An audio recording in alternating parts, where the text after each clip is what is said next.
à tous, c'est Cédric, ravi de vous retrouver dans cette toute nouvelle vidéo réac. Aujourd'hui, nous allons parler de Dimash lors du dernier festival de Shanghai où il a interprété une chanson que j'adore, l'hymne à l'amour. Tout ça s'est déroulé le 21 juin 2025, donc vous voyez c'est tout proche, et cette vidéo, je ne l'ai pas encore regardée, alors vous allez pouvoir la découvrir avec moi et voir la réaction que je peux avoir à travers cette prestation sur cette chanson magnifique chantée à l'époque par Edith Piaf. Alors est-ce que Dimash apporte de l'émotion dans cette chanson? Est-ce que sa technique vocale a passé un step? Est-ce qu'il m'a touché? À la fin de cette vidéo, je vous dirai clairement ce que j'en pense.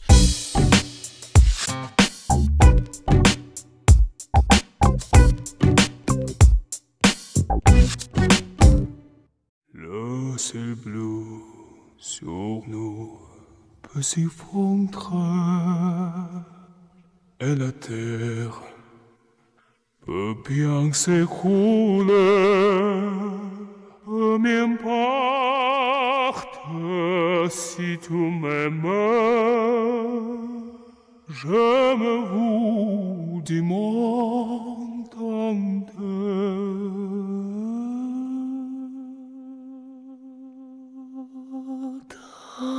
L'amour inonde mes mains, dans mon corps frémit à sous ta main. Le problème, mon amour, puisque tu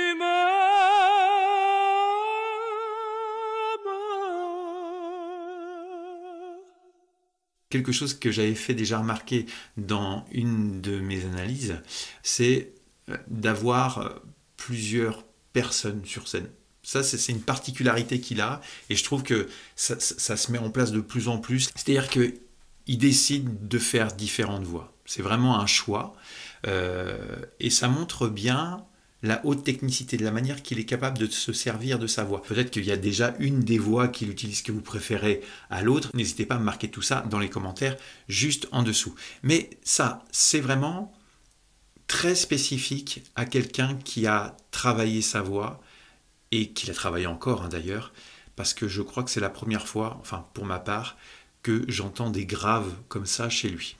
Et il commence cette chanson avec des graves assez profonds, on se les réécoute rapidement. Le ciel bleu sur nous peut s'y fondre et la terre peut bien s'écrouler. Peu m'importe si tu m'aimes. On connaît la technique classique, lyrique. Du monde entier. Il descend quand même relativement bas dès le départ. On entend un registre. Quand on connaît les capacités qu'il a à grimper, on se dit, waouh, quand même, en bas. Donc là, on est sur un Do. Et on descend sur un La. Ça, ces parties-là, normalement, c'est pas dire réservé au baryton, parce qu'il y a certains ténors qui arrivent aussi à toucher ces notes-là, mais il y a quand même une belle richesse, un timbre bien rempli, bien rond, et apporter cette particularité alors que nous, sur cette chanson, on est habitué à entendre un autre timbre, c'est plutôt intéressant. Juste après... Et à ce moment-là, on reconnaît maintenant plus ce que j'entends le plus souvent de lui, une voix plus claire. Là, par contre, celle-là,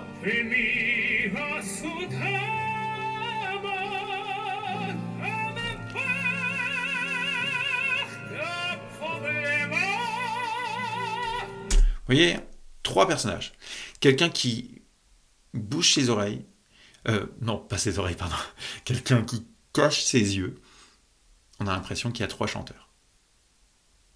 On est d'accord? Trois. Allez, on continue. Mon amour, puisque tu m'aimes.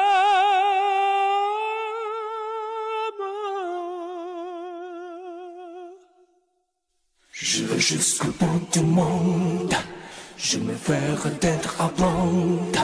Si tu me le demandais, Je vais décrocher la lune, je vais voler la fortune, si tu me le demandes. Un point intéressant qu'il faut souligner, et ça c'est important, c'est que son français a monté d'un step en termes d'articulation et les mots en eux-mêmes sont plus compréhensibles et on voit qu'il a fait un bon boulot là-dessus. Champiner ma patrie, champiner mes amis, si tu me le demandes, en défiant pour moi, je ferai n'importe quoi, si tu me le demandes.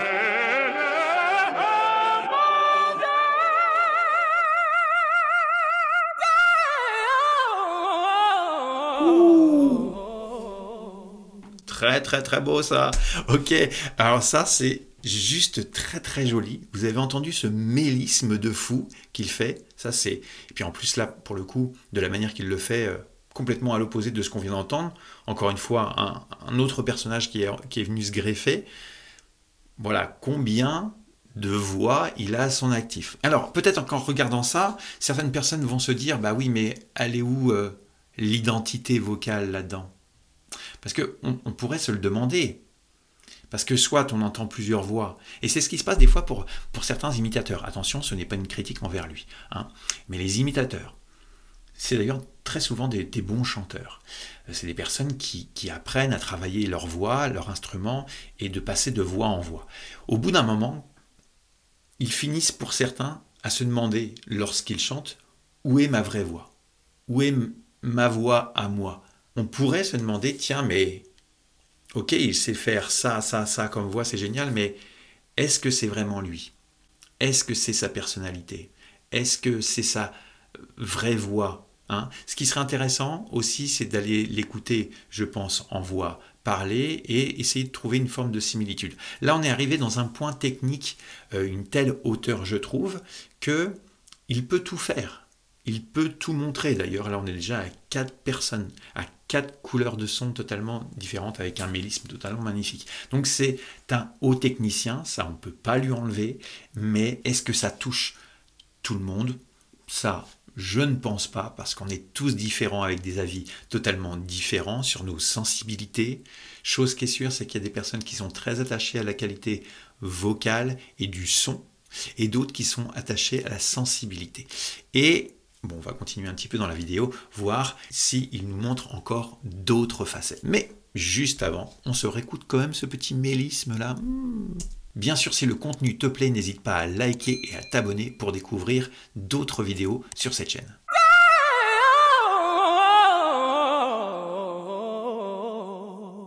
Il y a un moment en particulier où j'ai eu le sentiment d'entendre Michael Jackson. Et peut-être que vous aussi. Je vais jusqu'au bout du monde. Je me ferai d'être à blonde. Je sais pas pourquoi, mais ça me fait penser au roi de la pop. Il faut quand même pas l'oublier. Lui aussi, c'était un grand champion. Et la manière qu'il fait là, la manière qu'il accroche les consonnes dans le micro, volontairement, hein, je pense, eh bien, ça me fait penser à ça. Je vais jusqu'au bout du monde. Je me ferai d'être à blonde. Si tu me... Voilà, c'était juste ce passage-là. Je vais décrocher la lune. Je vais voler. Toujours beau gosse, bien habillé, petite veste, pailleté dorée, la classe. Champiner ma patrie, champiner mes amis, si tu me le demandes. Énormément de confrères sont dans l'idée qu'il faut absolument pas ramasser un tout petit peu les commissures de la bouche pour émettre des sons. Eh bien, on a la preuve. Voilà, je n'invente pas, lui il le fait très bien, hein, pas de souci. On voit bien que le fait de ramasser un peu les commissures permet déjà une meilleure articulation, surtout pour le français, et surtout une bouche légèrement arrondie. Alors, soit, suivant la hauteur des notes qu'on est capable de faire. Bien sûr que quand on arrive dans nos hautes, évitons de trop ramasser les commissures parce que ça crée des constrictions et ça bloque notre larynx. Ça, c'est un point important à dire parce que je l'entends et c'est un petit peu récurrent. D'ailleurs, j'avais fait une réaction par rapport à ça parce que dans la technique, soit il y a plein d'éléments qui sont importants et qu'il faut mettre en place, mais ça ne veut pas dire que ça fonctionne pour tout le monde. D'accord ? Y a des personnes qui ont besoin, par exemple, de travailler avec une petite embouchure et que la résonance se fasse plutôt à l'intérieur pour avoir le contrôle et puis trouver sa mixité. Je m'écarte un petit peu, mais c'est important pour vous, peut-être qui êtes chanteur et que vous regardez des vidéos d'Imash ou d'autres chanteurs ou que vous entendez des choses sur la technique vocale. Et il y a des personnes, au lieu d'avoir une embouchure petite, ils ont besoin d'ouvrir la bouche pour pouvoir libérer leur voix. Et c'est là qu'est tout le travail de la technique vocale. If one day we had to say goodbye and our love were to fade away and die in my heart, you will remain dear and I will. Vraiment un choix de faire différentes voix.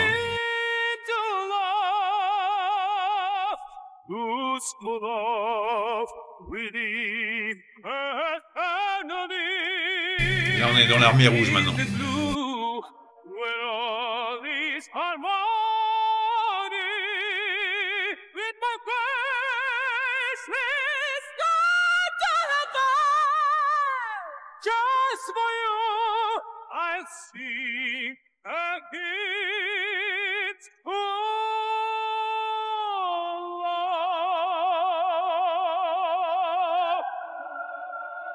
Là, au tout début, on entend quoi? On entend un falsetto, volontairement, avec plein d'air. Donc, il travaille sur ses cordes fines, étirées, et l'ouverture de ses plis vocaux, qui fait que on entend cette part de fragilité vocale. Et ça, c'est super intéressant. Ça se dessine de plus en plus, j'ai l'impression, au fur et à mesure du temps qui passe, ce choix volontaire d'avoir une multitude de palettes de couleurs vocales. Et ça plaît ou ça plaît pas.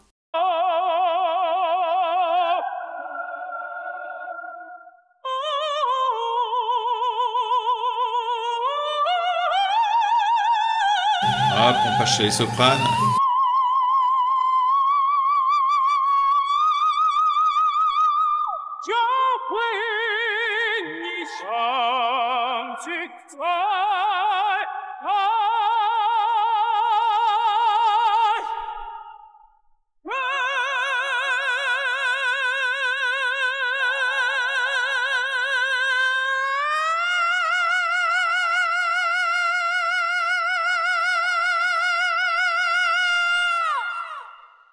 Ah, sur la fin, j'aurais eu une petite préférence qu'il reste plus épais, plus timbré, et qu'il n'aille pas chercher sa voix plus légère là-haut. Mais bon, ça c'est juste une question de goût. Alors, je vous avais dit en début de vidéo que je vous dirais ce que j'en pense de sa prestation.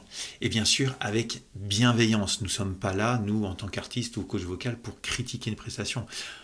Je respecte complètement sa technique vocale, je respecte la manière qu'il utilise sa voix, la manière qu'il a découvert toutes ses couleurs dans sa voix. Contrairement à d'autres prestations qu'il a pu faire, j'ai pu noter à certains moments des zones de fragilité vocale, et c'est dans ces moments-là où, personnellement, il y a eu une pointe d'émotion qui a fonctionné pour moi. Pour moi, cette presta, elle est remarquable. Après, et ce n'est que mon avis, je ne suis pas touché par sa prestation.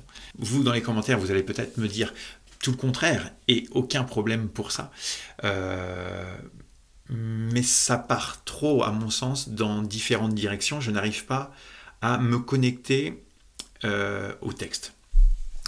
Pour moi, là, on a vraiment de la perf vocale. À mon sens, le français... Et c'est pas chauvin de le dire, mais on doit être plus dans les mots et dans ce que ça raconte.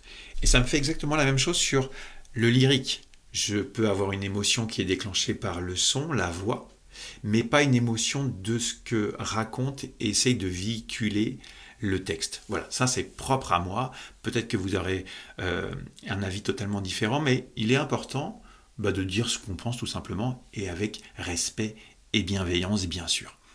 Je dis ça par rapport aux fans, parce qu'en règle générale, quand je dis un tout petit truc de travers, vous êtes là et... mais on a le droit de dire ce qu'on veut à partir du moment où on n'est pas méchant. C'est simplement mon avis. Et bien sûr, comme je le disais, grand chanteur, grand respect, grande technicité. Malgré tout, je pense que pour ce type d'événement, il fallait quelque chose de spectaculaire, qui est du spectacle. D'où les films qui passent derrière, les jeux de lumière, etc. Est-ce qu'une prestation simplement basée sur le texte et les mots et de ce que ça véhicule aurait suffi pour cet événement ?